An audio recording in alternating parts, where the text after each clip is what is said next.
as stress or exhaustion. Then the snake began to appear in his waking hours. At first, it was just a glimpse, a flicker of movement in the corner of his eye, but soon it was everywhere.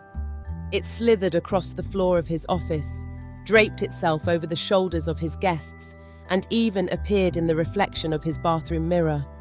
But no one else could see it. His friends and colleagues thought he was joking when he mentioned it, and his girlfriend Ada grew increasingly concerned as he began to withdraw from social gatherings, his once charming demeanor replaced by paranoia and irritability. The snake spoke to him in a voice that was both soothing and menacing. "You owe us, Kola," it hissed. "The debt must be paid." Kola tried to ignore it, throwing himself into his work and his social life, but the snake grew more persistent. Its voice became louder, its presence more oppressive. It began to interfere with his life, causing him to lash out at friends, miss important meetings, and lose his grip on reality.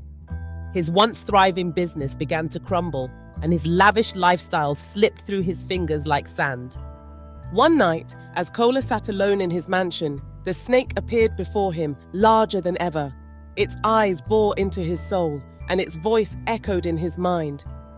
"You thought you could escape the price, Kola, but the spirits always collect their due."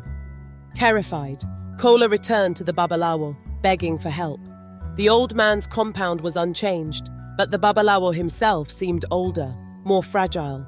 He listened to Kola's frantic pleas with a somber expression, then shook his head sadly. "The ritual was not just a bargain, Kola. It was a bond. The snake is the manifestation of your debt. It will not leave until the debt is paid, in full." "And what is the debt?" Kola asked, his voice trembling.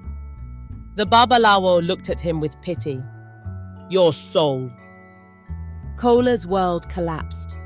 He tried everything: prayers, offerings, even consulting other spiritualists, but nothing worked. The snake remained, its whispers driving him to the brink of madness. His friends abandoned him, his wealth evaporated, and his mind fractured under the weight of his guilt and fear. In a last-ditch effort, Kola sought out Ada, hoping that her love and support could save him. But when he arrived at her apartment, he found the snake coiled around her shoulders, its eyes glowing with malevolent glee.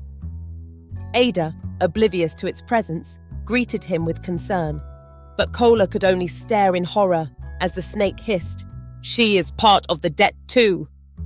Kola